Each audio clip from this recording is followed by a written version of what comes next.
everybody, welcome back to Riggle's Picks. With me as always, my co-host, my co-pilot, the man with the plan, D-Man, Darren Leader. Yeah, giving you the twin pistols right there. Yeah, I'm coming at you hot from the cockpit. Boom! Tail gunning. I love it. Well, welcome back. We're ready for it. We got another fun, exciting episode for you today. It's going to be really cool, bro. This guy that we're going to have on the show, and I don't know, can you still read my mind? Yeah.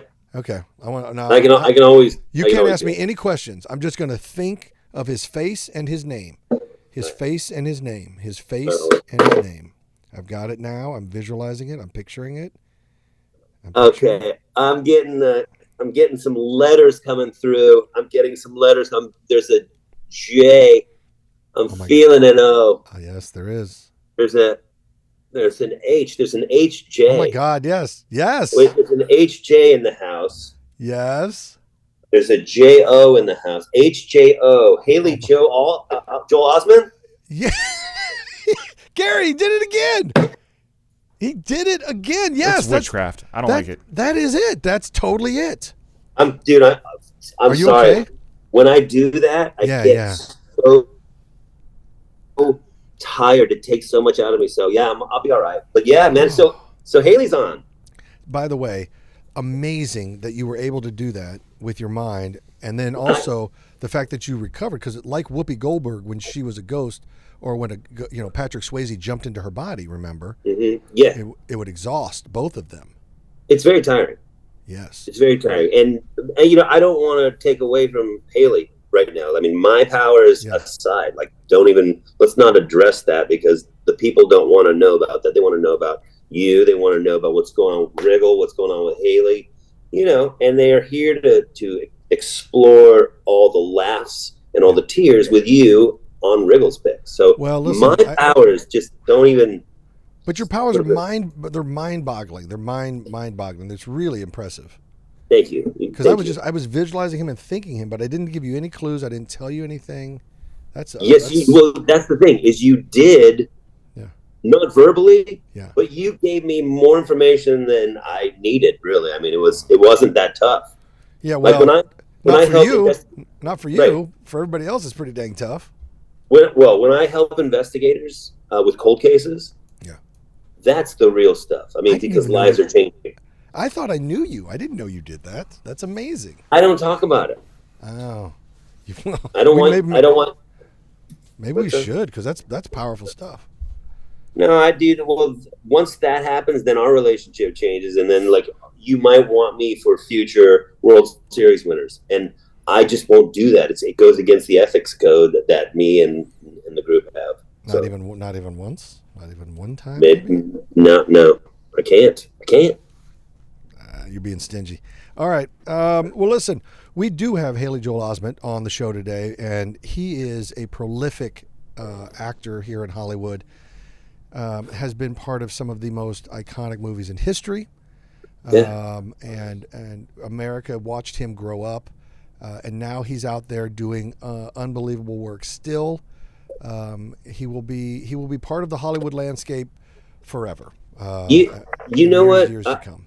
I will tell you this. You mentioned that we've watched him grow up, and that's in what I've seen of him as an adult. He seems very balanced for having grown up in the industry.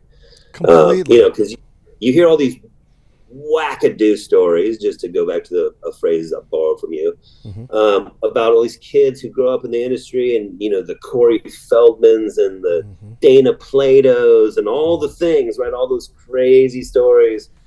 And then you have Haley, who's just obviously his parents have half a clue, and it seems to be together. I don't know his family, but I'm making assumptions, but I think they did something right, because I'm with you. I think he is just a wonderful guy. He seems well balanced. He seems just like any other guy. He likes to spend time with his friends. He likes to work. He's trying to pay the mortgage like everybody else. So and his heart's always in the right place. I feel like he's clear-headed on a lot of things, which is nice. Seems like, think about that movie AI, right? 20 something years ago, and now How there's real a is it? strike. There's a strike in your business Yeah. because of it. Yeah. Yeah. Like Yeah. that dude, he was part of something that was so like right on the money. It's crazy. It is. It's amazing. So do you remember where you were when you saw The Sixth Sense? Do you remember how old you were? Do you remember? You don't have to tell me how old you were, but were No, you no, no. were you in I think. school? What year did it come out? I mean, I think it was 2001. 2001. So it was 22 years ago. 2001. Was it 2001? It was 2001. 2001. Yeah, because it was at M Night Shyamalan. It was one of his first, wasn't it? Yeah, June 29th, 2001. Yeah, up your Wow, butt. man. So I was like, dude, I was like 30, right? And I asked if you were still in school. Oh my god. Dude, I was like, but it doesn't seem like I was 30 because it seemed like I was younger. But I remember watching that movie. Darren, I'm so sorry to interrupt. I was looking at AI, which I had pulled up earlier. It's actually 1999. 1999. Oh, August, okay, I was way August younger. 6th, 1999. My mistake. That's a huge difference, Gary. I know. That's 28. a major screw up So on wait your a part. minute. I'm so sorry. You're telling me that HJO made AI and The Sixth Sense in 2 years? Mm-hmm. That's what he's saying. That's like legendary filmmaking. Yeah. In 2 years, this kid did these two films that were like really, really great. And I remember watching Sixth Sense, and when the end came, dude, Yeah. I had no idea. Like, I don't know if you did, but me, I'm like watching the movie. I'm like, oh, he's a doctor. Okay, he's trying to help. Bro, No spoilers. No spoilers. There might be people out there who haven't. No spoilers, D. No spoilers.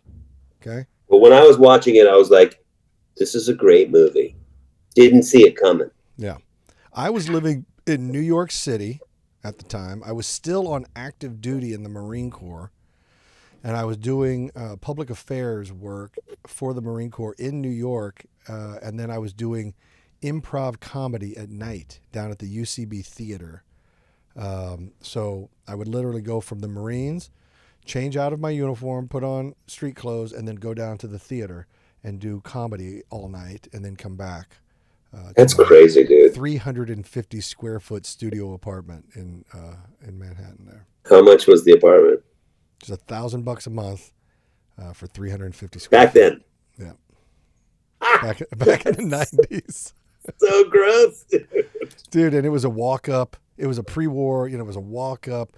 There was the bathroom was a nightmare. It was grungy. You couldn't get it clean. I mean, I scrubbed. You couldn't get it clean. It had a little kitchenette with a fridge, and then it was just a room with a bed and a couch and a TV. Did you oftentimes say to yourself, what am I doing? All the time. And I lived there for 3 years. 3 years. And 3 years of that, of squalor. 3 years of that, of grind. But that's a life in the arts, If you choose a life in the arts, and that's how it's going to be. And Haley knew. Haley's lived a life in the arts. He's one of those, obviously, not lucky. He's one of those rare breed that started his career very young. Very young, And continued to work. And continued to work. Like I was telling him, I remember seeing him. He played just a massive jerk on I think it was Entourage. The Entourage movie. Yeah, and it was so fun to see him in that role because people think of him as that sweet little boy, and he's turned into a man. He's a mature adult now, and he's still a wonderful actor. But to watch him play that jerk on Entourage, I was loving every minute of that performance. I couldn't get enough. Yeah, it was fantastic. And Billy Bob Thornton played his father, who was like disappointed in him, but also was his father, so was protecting him. Yeah. And it gave Haley Joel the opportunity to just play the uber douche. Yeah, uber douche. That's a good word for it because he nailed it. It's a testament to how good an actor he is. Yeah, absolutely. That's working your whole life like that. That's not a lot of people do that. Yeah, I'm excited to talk to him today. So speaking of just excited, oh my God, what was that? What was that? What was that, Gary? That will be my second escort today. In case people don't know, Darren was up in Canada, and he likes to go fishing and golfing while he's doing his work. He also likes to take historical tours, and he has escorts to come and take him. I think they're more. Yeah. You should call them tour guides. That's what they are. They're tour guides. Because when I was in London, I filmed a movie in London called Absolutely Anything, and I took a night tour of the Jack the Ripper tour.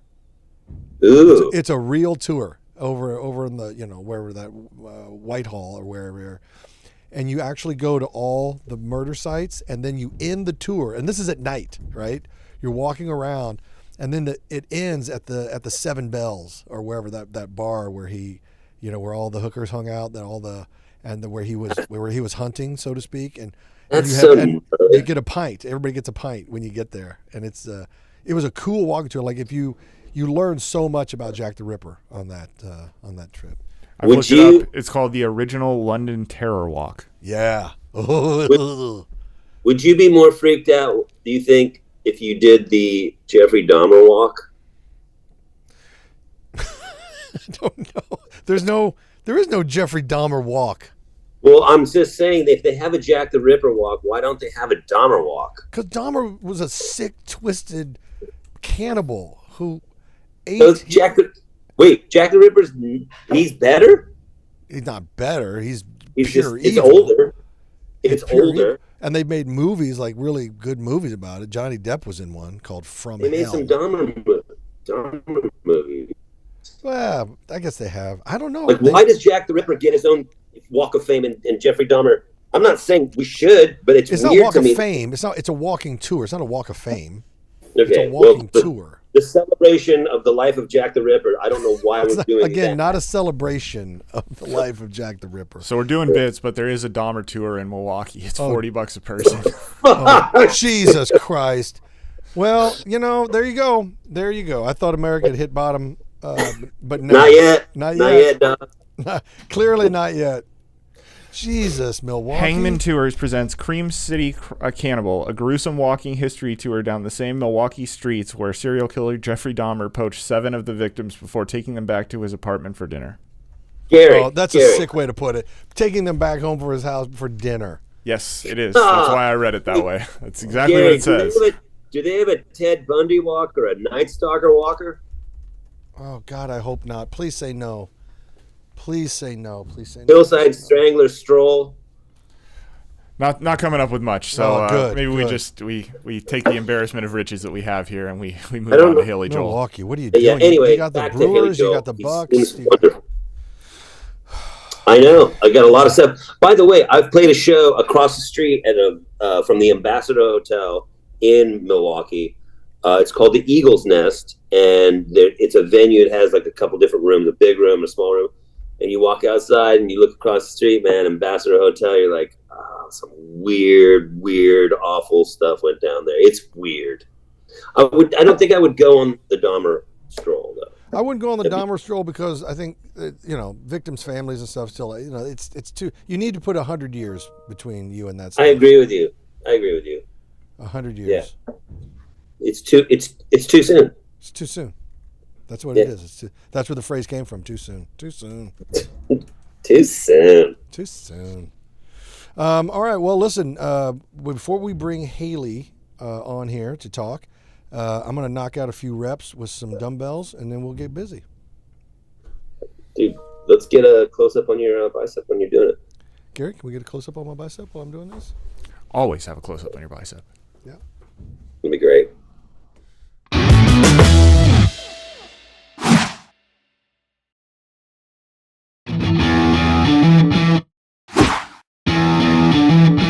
Hey, look who it is. How's it going, man? Good, Haley. How are you doing? Good to see you. It's so good to see you, bud. I appreciate you joining us. This is Darren. He's up in Canada. He's on tour right now. Hey, Haley. Oh, nice. Where in Canada? I'm in Peterborough, which is sort of near Quebec City. Beautiful up there. Yeah, I'm at a hotel on a pond. I'm gonna go fish in a little bit, but more importantly, I do have a tea time tomorrow at 9 in the morning, and I understand you're an avid golfer.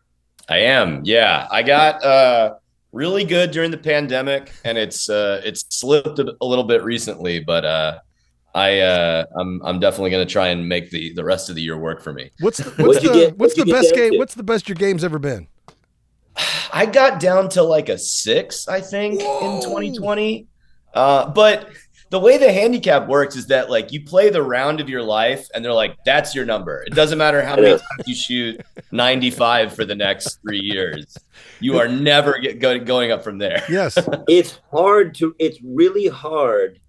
It seems like the lower you go, the more exponentially hard it is, difficult to go lower and lower and lower. And then it's like you have those blow up rounds and you're waiting for your handicap to go up, and you're like, why isn't it creeping up, man? It's all weighted weird. I don't really understand it. I do not understand the math either. Are you guys honest? Do you put all your rounds in, or do you just cherry pick your rounds? Okay. No, it's depressing to me because I just played golf with Owen Burke and his daughter the other day, and I was like, wow, I played in a month. It's like whenever you look at that, you're like, I feel like I play golf all the time, and sometimes you're like, I haven't been out here in like 3 months. Yeah. Like, I love Owen, by the way. Owen, Darren, I don't know if you've met Owen yet. Owen is a good friend of mine. We came up doing improv together. He's a producer, writer. His daughter's really taken to golf. Total stud. You'd love him. Oh, that's awesome. Yeah. Haley, where do you normally play? I played DeBell a lot and Griffith Park, go out to Rustic. Was actually going out to Oak Quarry a bunch in 2020, which is a really fun course about an hour to the east. Rustic. That's awesome. I'm so glad you said Rustic because that's our course. That's me and oh no way. Me and the D-man. That's close to you out there. Yeah. God, I wish that was closer to me. That's a really interesting course. Yeah. And I was playing golf with my friend and his brother-in-law in Hawaii a couple years ago. And I was telling them about this article I read in Golf Magazine about the lowest round ever out there, where a guy had 10 straight birdies to start and then no other birdies for the rest of the round. And my friend's brother-in-law was like, oh, yeah, that was me in college. I was like, oh. No way. Yeah. That's awesome. 10 straight birdies at Rustic? Yeah, the birdie the first 10 holes and then pars the rest of the way in. And sometimes when they have, I don't know if they have tour events, but like when they have professional tournaments out there, if it's windy, the lowest score will be in the 80s. Like it's there was so they did have a tournament. They did have a tournament there. I think it was a year or two ago, where like on 16 green, for instance, you'd have guys putting and the ball would roll off the back down that little hill. They'd have to chip up, and it would just repeat. There were 10s, 11s, 12s on that hole all day long. It's crazy when you have to consider the wind in your putting stroke. When you're like, this is not going to do it to the ball, but like my hands are going to be messed up in the backswing from the wind. It's crazy. Yeah, I love Rustic. And I was telling Riggle, I got to play. I don't know if you've ever played the par 3 course over at Sherwood. Have you ever played there? No. So they have the 18-hole course, the beautiful, the Big Daddy course, but they have a par 3 18-hole course like off to the side, and it's just like I was telling Riggle, if you play that regularly, you would go so low so quick because it's just that short game, I love that course. Tuned it up. I've only played it once. So, Haley, while we got you here, people are going to be just dying to know what you're up to. What's going on with you right now? Where are you? You sent me a picture, by the way. It looked like you were hiking across the mountaintops of the Alps. It was this summer. I mean, it was literally just a couple weeks ago, it looked like. Yeah, 2 weeks ago. So tell me about that. What were you doing? My friend is a really, really serious, like backcountry hiker, and we went up to the Mono Creek trailhead. And if anybody's ever hiked the Pacific Coast Trail, they'll know that stop. And we spent 4 days out there and didn't see a single soul the whole time we were out there. So we got up to like 12,000 feet for most of the time, and like went over the Bighorn Pass. And I saw snow. I saw you were up in snow caps. I did not realize we were going to be doing that too. And if I hadn't brought poles, which like it wasn't even said that was necessary, but it was like, yeah, bring poles if you want to. You needed them to like test the snow to make sure you wouldn't fall through. Yeah, absolutely. Were you all tethered together? Were you tied together as well? No ropes. And my friend did want to push on the final day. He's like, we can do like I think that it's like a class 2-3 or something where it's like you need to use your hands, but like you can go over the pass. But it's something where you would normally need ropes. We were like, maybe this is not such a great idea. No, I mean, listen, I give you full credit. Hiking in the mountains at that altitude That's That's the strenuous life, as Teddy Roosevelt would say. That's the strenuous life. I play with Darren out at Rustic. I take a cart. He walks. I still don't do the strenuous life. Even at Rustic, I don't do the strenuous life. I never seized that opportunity to exercise on the golf course. So I'm like, I like to be sitting back about at this angle when we're out there. There you go. I'm with you. That's awesome. I like, you know what? I like the walking. I like walking up to the ball, and then you see the shot. I mean, I'm a full golf nerd, Haley. You see the shot kind of build, and what the slow pace of walking. I just like seeing it and going, okay, and taking it instead of getting my cart, looking at my phone, eating my M&M, going, oh, I'm here. Now what do I got to do? It's just I'm always in the game. That's the. I think you definitely play better when you walk. The pace of it. When I played in tournaments, it's like you get into a rhythm that's really helpful. I'll give you a little bit of that, but I think it's the mushrooms for Darren. So tell me something. when you're up in the mountains like that, and like you said, you didn't see anybody for 4 days. Do you sweat? Yeah. Do you sweat bears? I would be sweating the bears up in the Pacific Northwest. We had a bear canister, and every night when we were cooking, we had to kind of strategize and think, okay, this is upwind. We're going to do all of our food stuff like 50 yards away and then kind of hide in our tent at night. But black bears, I don't think are too aggressive. In grizzly country, I think it's a lot more of a concern. I have bear spray and didn't even bring it on this trip. Really? And one of the few times I've actually seen a bear, other than at my house, actually, bears come in my yard here in Pasadena sometimes. But my dad and I were on a trip in Yosemite, and we were on this hike, and we saw a bear and immediately lost all the knowledge and information we've built up for our whole lives and sprinted towards it as fast as we could to get as close as we could. So seriously. Yeah. Oh my God. Within a respectful distance. They're so cool to watch. They're so peaceful when they're just rummaging around. Although I imagine they're a lot less peaceful when they get to Timothy Treadwell distance. Yeah. Yeah. So hey, Rob. Yeah. How many people do you know that can say I have bear spray? No. Like I've never heard anyone say I have bear spray. That's the kind of life I live. I know. It's pretty awesome. He's got canisters of bear spray over his shoulders. Like, I could have taken those, but I said, screw it. Who needs bear spray? My buddy was on a hike in Angeles National Forest recently, and there was like a group of kids or something, and one kid had a bear canister or bear spray, and he accidentally like broke the cap off and like gassed the whole mountaintop. Oh no. See, that's the thing. I'm always worried about if I were to go on one of these big, excursions like you're describing, having a bear spray that would have enough reach, and I need at least 100 yards spray, which they don't make yet. But I would need a long spray that would guaranteed to work, because I know I would start finger banging it and it would all go south instantly, because it's true. I think when the bear, you're all full of confidence and you have a plan right up until the bear shows up, and then everything goes out of your mind. You lose your mind, I would imagine. Yeah. Did you see the other animals? Like were there mountain lions, wolves, anything? It was surprising how little animal life that we saw.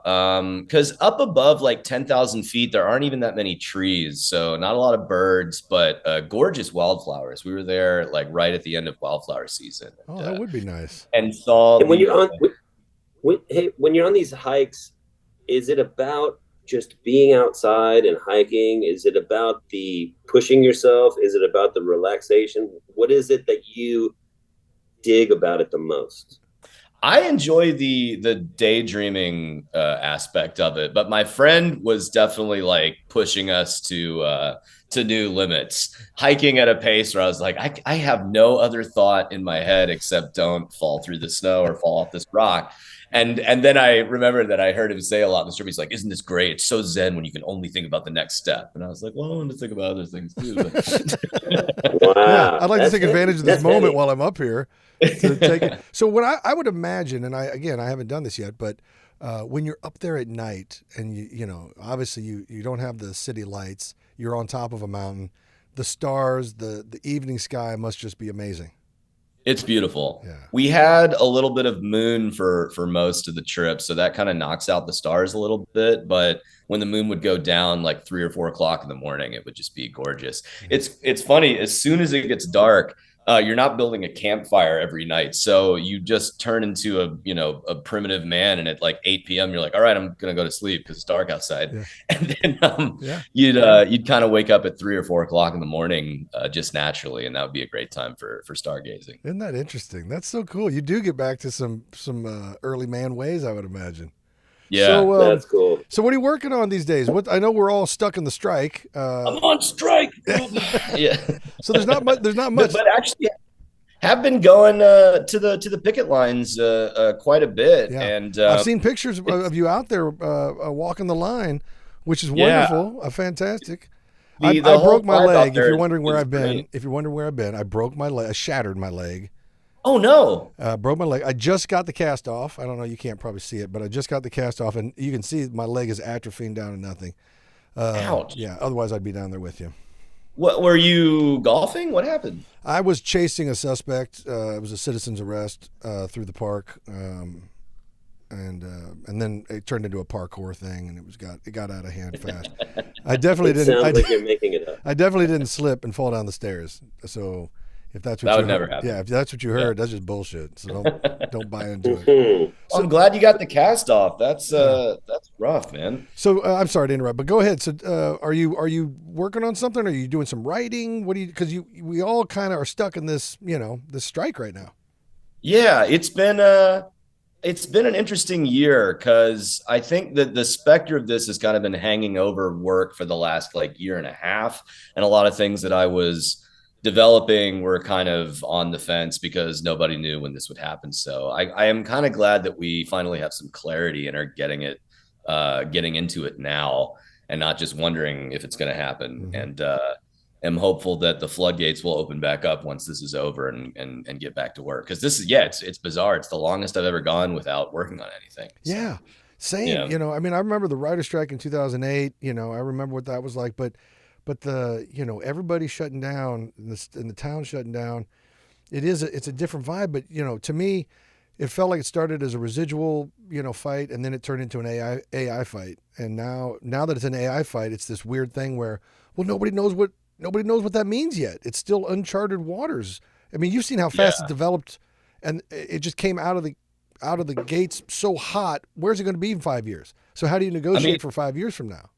it's so funny to think that last summer we were all sending each other those generated images. It's like Darth Vader in a canoe or something like that. And you're like, isn't this cute? Yeah. You're like, oh, now it might kill us all and take all our jobs forever. Right. I made a movie about it about 20 years ago, but we were focused a little bit more on the emotional aspects of androids and less on the generative AI aspects.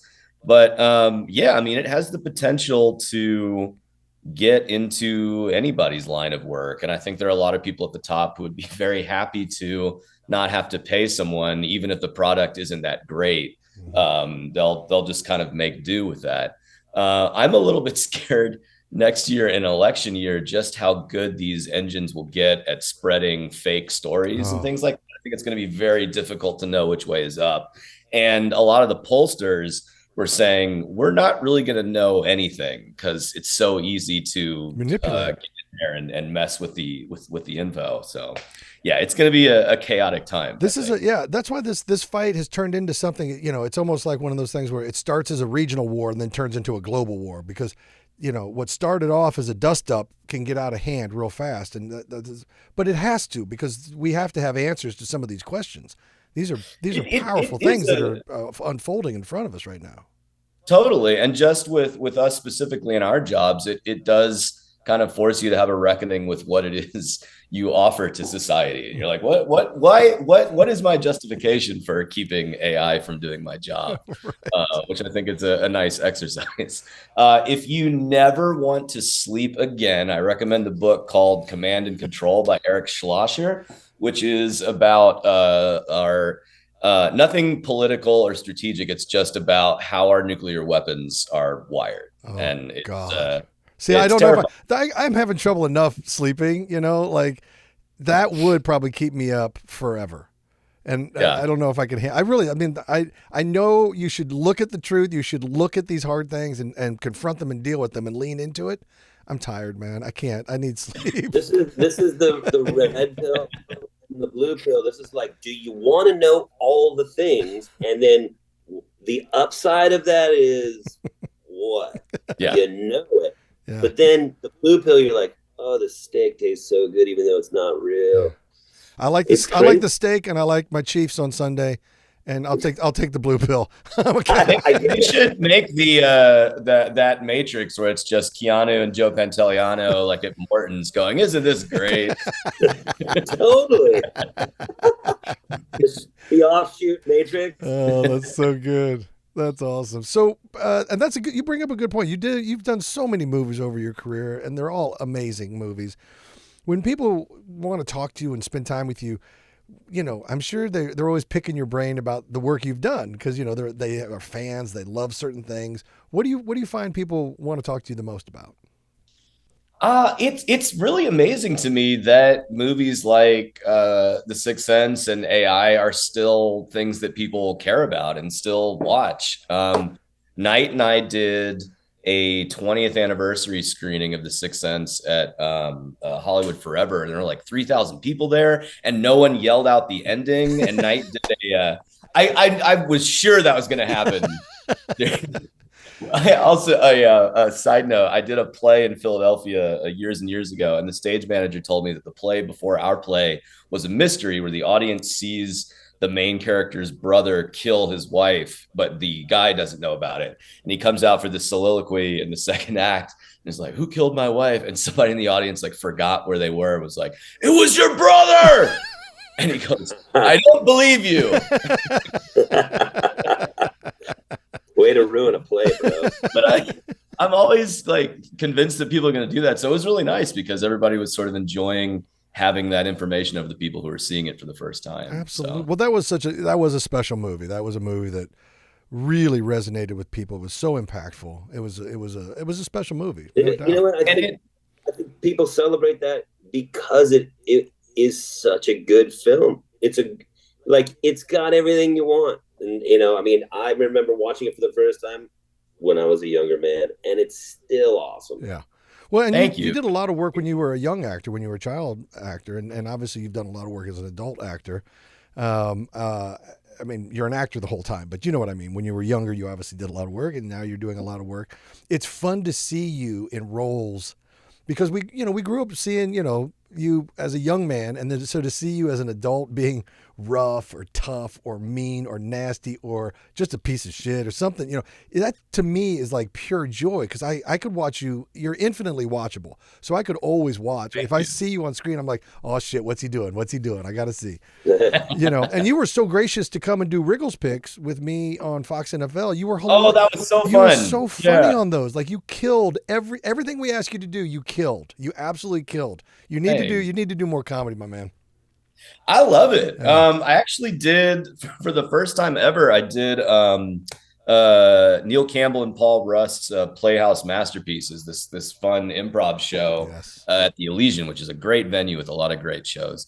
And that was just kind of a skydiving level of like, all right, let's face this fear and jump out of the plane. And it's so fun. I wish I had done more of that stuff when I was younger, because it's just a blast. Well, you're very good at it. I will give you a lot of credit. And by the way, we got to wrap it up, but I do want to thank you because Haley comes to the Big Slick all the time, whenever he's invited, whenever we ask, and we ask all the time. He's got a standing invite, but he always comes out to Kansas City to help support Children's Mercy Hospital, and I'm always thankful for that. He's always down for golf. He's a hell of an actor and a great hang.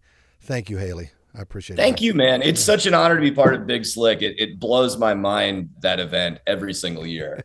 It's like that is what the city of Kansas City does for that week. Yeah. Everybody at the Big Slick. You guys sell out that stadium like downtown. It's incredible. Well, we love having you there. I hope you make it back. Absolutely. This year. This will be our 15th year coming up. You got to be there. That's a landmark one. So 15, you got to be there for 15. Definitely. All right, buddy. Good to see you. Thanks for joining us, man. Great talking to you guys. All right. Take care. Take care, bud.